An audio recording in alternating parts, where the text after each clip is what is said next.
So we're going to talk about some of the more roguish decks out there right now, which would be lower tier 1. But I also want to probably take some of this time to talk about Adamancipator for this video. Because, and I quote, "This deck is dead. It is not playable. LOL. You are stupid if you think Adamancipator is still a good deck." Show some love. These are the kind of comments I read from people. They're like, "No, this deck is dead. Black Dragon's dead." I'll tell you what's dead. Megalith. Alright, Lun's already dropped that. Alright, let's dig on into this, shall we? Show some love. You better like this video, because I deserve it. Alright? I'm totally cool, right?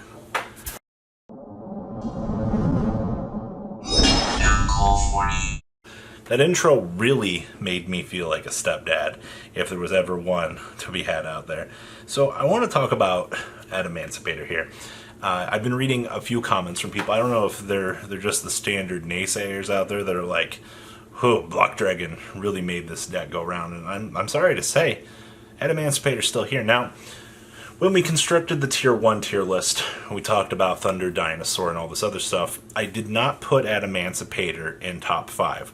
And a few people in my comment section were like, "Well, you're really underestimating Adamancipator." I am not underestimating Adamancipator. I am just not sure how big of a board they can develop right now. Now, I've seen a combo off of one tour guide. I believe you end on Rusty, Union Carrier, Borreload Savage, with a loaded up Negate, and a Red Eyes Dark Dragoon. I think that was full combo off of a single tour guide. Alright, now think about that. Alright, now Adamancipator can put up quite the board. Now, here's the interesting thing about it. Mr. Space Rock will ruin your day. Alright, I kind of messed around with a little fun variant on stream last night. We kind of ran through some hands. If you do not put a negate on the field by the 5th summon, Nibiru is a very real threat to you. And sadly, that's going to be something that as an Adamancipator player you're going to have to deal with going forward here, is you're unfortunately more susceptible to the rock. Now, the other thing is you have to decide, do I want to play the Dragoon package? If you're going to play the Dragoon package, it's going to be 3 more bricks that you're going to have to kind of deal with in your deck. Now, that's not a bad thing, alright?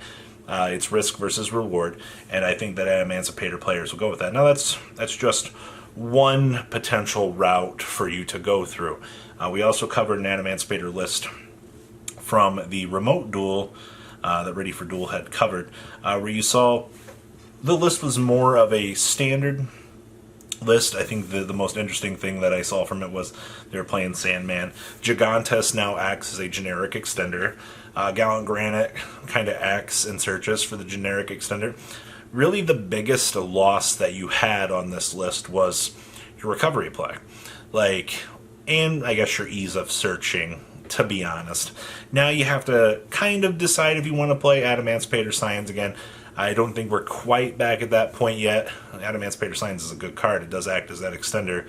But, you know, it's not a starter. That's kind of where our problem lies here, is people want more of these starters. So, you still got the same 9 starters. It's all still good, all of your researchers. Quackimera Spider still acting as an extender for you to special. Gallant still gives you the ability to tutor for any piece that you need. I think it's probably the coolest thing is Gallant can tutor for the Researcher to start combo, or the Analyzer, or the Seeker. It really just depends. I believe also that Researcher, 2 monsters, what is it, plus Researcher, gets you to King Calamity through the opponent through shooting a Riser to drop if you're playing the Whitestone. Whitestone's not super good, don't get me wrong. I think it's cheesy for what you can do, because then you just put OTK on the field next turn. Just a little bit more ease of access for things. You also still have the same Medulce engine for comboing, ability. So, literally, what is it? Mageline into Pudding Socior still gets 2 monsters on the field for you to essentially start combo. So you just start climbing up. It's relatively interesting, but I think it's wrong at the entire player base. I do think, as of where I am right now in knowledge, I want to put the deck at 1.5.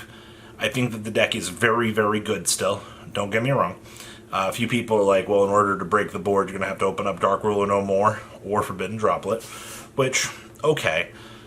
If that's the case, then it's really that good. Then it is a top tier contender, and I'd probably put it into top 5. So, for the most part, yes, Adamancipator's here at this point in time. I think in terms of combo and development, I want to see what this deck can do before I can analyze it further. Is that so hard to say? I think it's very interesting, yes, but where we are right now with where the format is, we'll have to wait and see. It's like Solid back in the day. Once we saw more from it in terms of numbers and things, I was like, all right, cool, we're going to, evaluate it and push it higher at this point. So, there's that. All right, so without a shred of doubt in my mind, the deck is very, very solid. Now, a few people yesterday were also talking about, hey, Robbie, it's really awkward. You did not mention Shaddoll Invoked in your videos. They're like, well, Robbie, I will have you know that Shaddoll Invoked is a very solid deck. I also didn't talk about Dogmatica Invoked either. I did mention that Eldritch variants are very good.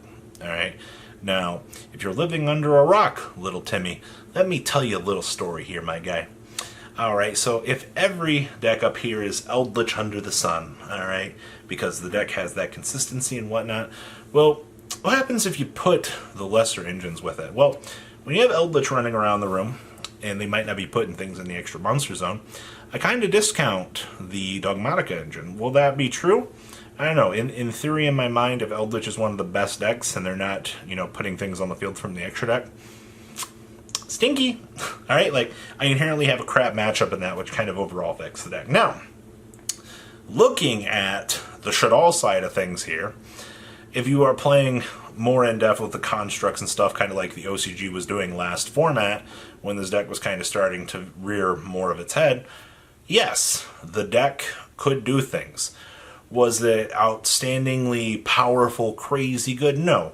It was a very good toolbox deck that took advantage of the Invoked engine in combination with some other good cards that were available to it, which made the deck very well rounded. Alright, no doubt in my mind about that. We all agree with that. Alright, now, with that being said though, you come on over here to the other one, which is Dogmatica Invoked. Now, I will probably still be playing Dogmatica Invoked, even though I have an Eldritch and a Numeron engine, and I can go play some crazy other things. I like what this deck is able to do. Unfortunately, we lost a Call by the Grave or two. I'm just going to replace them with TTTs, no problem for the format. But the way that I've shaped up and looked at this deck, I do think, though, that it is still very good. But I'm going to put it in the 1.5 category because, honestly, dinosaurs kind of murder me out back. There's not much I can do about it. Like, that matchup is horrid.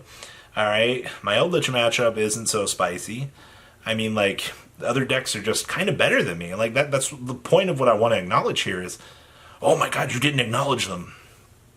I don't think it's that good in Tier 1 category. Now, I think Eldritch with, like, Dogmatica and, like, my boy's been testing Eldritch Numeron. Is he playing Dogmatica in there? I don't think he's playing Dogmatica in there, but, like, draw 4 cards is pretty spicy. So, yeah, the deck is definitely Tier 1. Is it Tier Absolute frickin' 1? No, it's like 1.5. Like, when we do these tier lists and we analyze these things, I don't think that this deck is Tier 2. No. Alright, there's like Tier 1, and there's 1.5. Alright, sometimes there's 1.25, sometimes there's like 1.5 or 1.75. Depends. Sometimes it's like, hey, I'm a Tier 1 deck. Sometimes I'm a kind of a Tier 2 deck, but sometimes it really fadey in there. But for the most part, yes, the Invoked engine is very freaking good. Alright, don't get me wrong. It's just, I feel like that's a lesser combination of things that you could combine it with than really that. Okay? So, that puts us there. The last thing I want to talk about for this video is Salamangreat. Now, I honestly think that Salad is...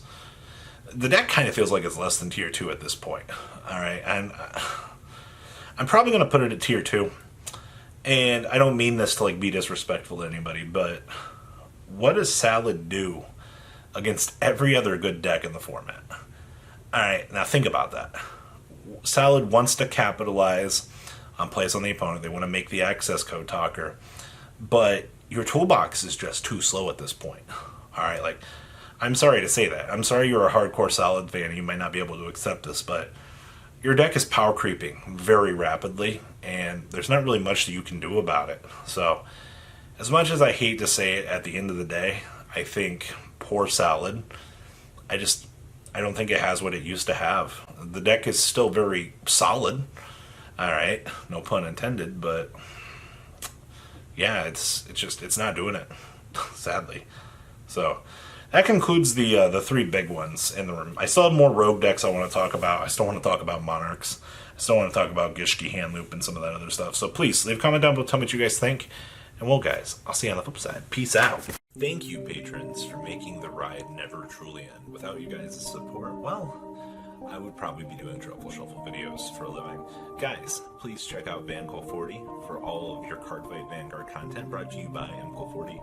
And if you are looking to pick up singles, check out mcallgames.com for your trading card game needs. Thanks for watching, everybody.